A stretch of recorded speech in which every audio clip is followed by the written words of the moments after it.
Over 16 years ago, a breakaway party shook up the political scene. The Congress of the People garnered over 1.3 million votes in the 2009 elections, securing 30 seats in parliament and marking the ANC's first national electoral debut. Yet, in 2024, COPE received just 31,000 votes, or 0.09% of the national vote, marking the first time that they did not receive any seats in parliament. Mosiuoa Lekota and Baziwa Shilowa were at the forefront of the formation of COPE as president and deputy. These two were also at the center of the demise of this once powerful party that others even thought of as a government in waiting.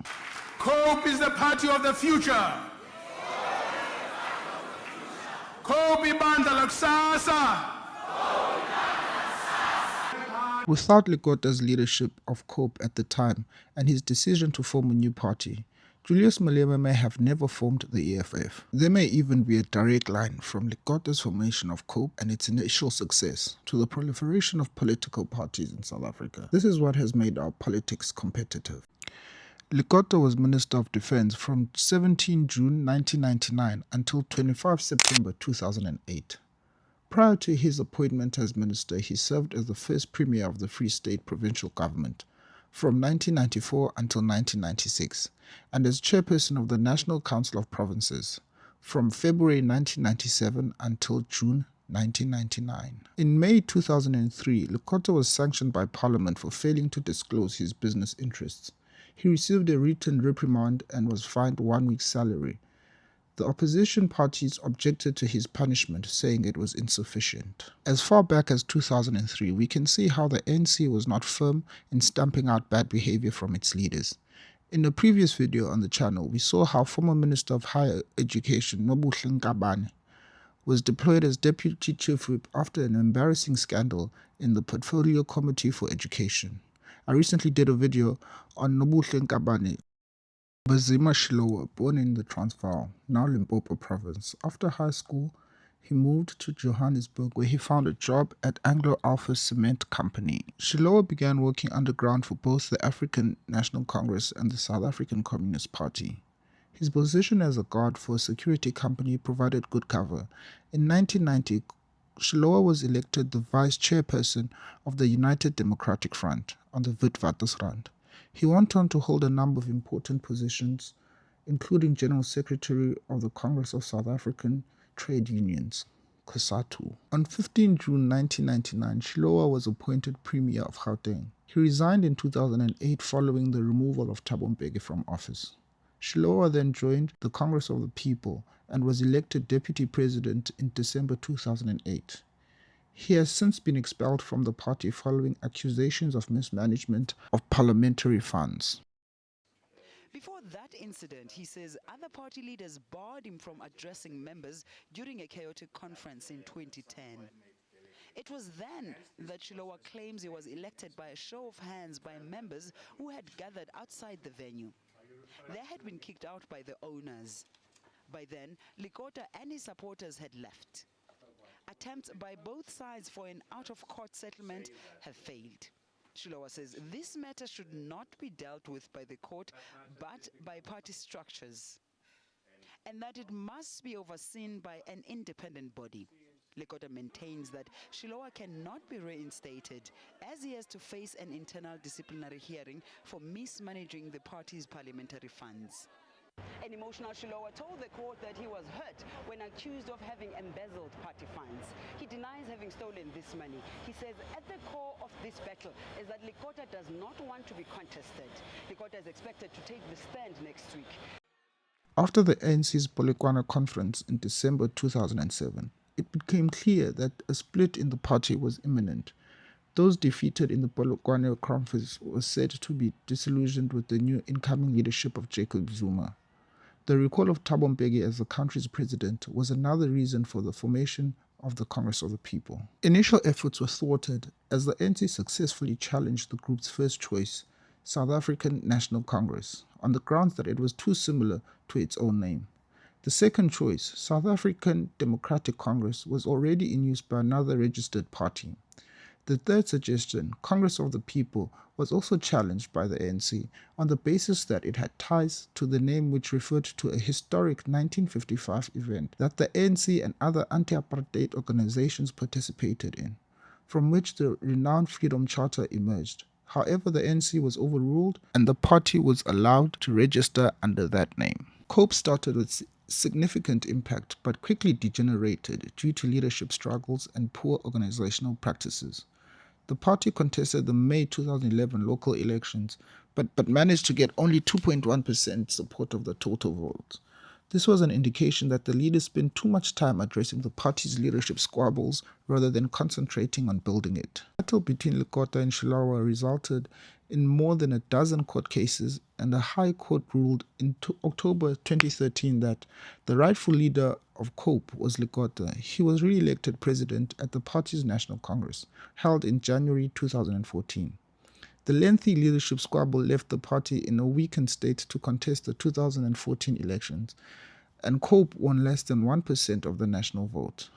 You would remember that because of that fight between Mbazima and Tara Lekota, the elders, what I can call the COPE elders, I won't say who they were, but had to bring in Mvume Dandala to be a compromise candidate, almost literally, you know, to be the election candidate, because none of them could bring themselves to give the other one to lead. Between Musiwa Lekota and Mbazima Shilowa, their fight collapsed COPE first time around and eroded whatever confidence that people may have had in 2009 when they gave them 1.3 million votes. Lekota, however, has been a ringleader, if one can put it that way, in that he's difficult to work with, and so even people who would have joined did not join, were deterred from joining because of his style, his what can call a very corrosive style. For example, Patricia de Lille wanted to reverse what at that point was called the ID into COPE, and the deadlock was just to think about how is he going to work. You know, is she going to work with somebody like Tara Lekota? So he's been a consistent, if you like, source of conflict without, I say that without any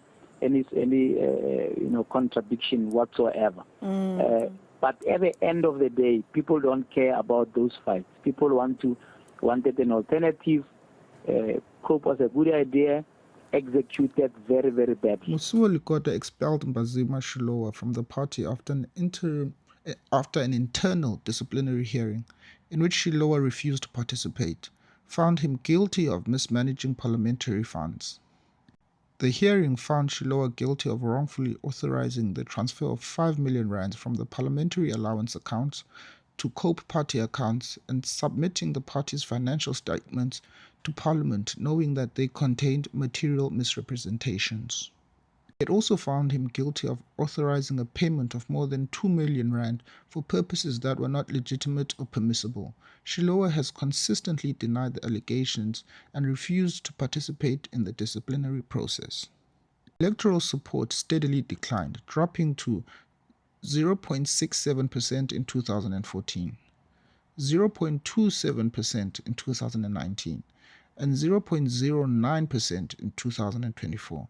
Resulting in the loss of all parliamentary seats. In August 2025, founding President Lekota stepped back from the party's leadership, citing health reasons. The party appointed Teboho Lotao as its interim leader, following Musiwa Lekota's decision to step back from politics. The CNC took a decision to appoint me in the interim position to lead the party towards the elective Congress in December 2025. According to a leaked recording of the meeting, the party's interim leaders have cancelled the Congress to allow provinces to hold their own Congresses. The Citizen reported that this move has been frowned upon by some members of the party who believe holding a democratic Congress would bring back some legitimacy to the party after decades of leadership battles.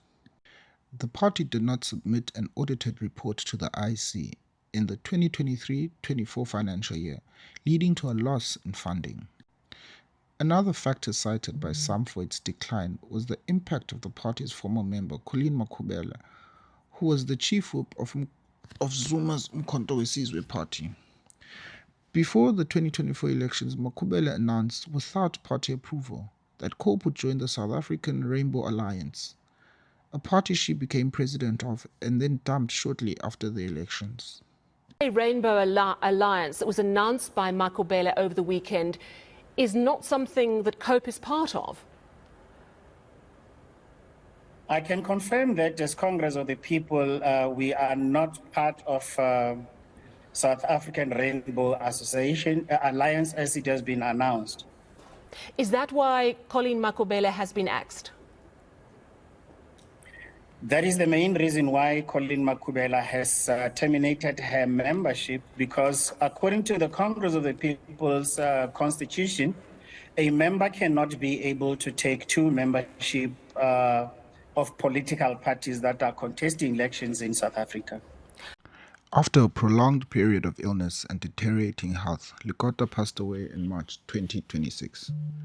Unfortunately, controversy followed him even after his passing. His wife and girlfriend were in court over his estate and mismanagement of finances while he was incapacitated. The Gauteng Division of the High Court found that Advocate Liesl Adams acted selfishly while overseeing Monsieur Lekota's finances, leading to more than 2 million rand allegedly being misappropriated.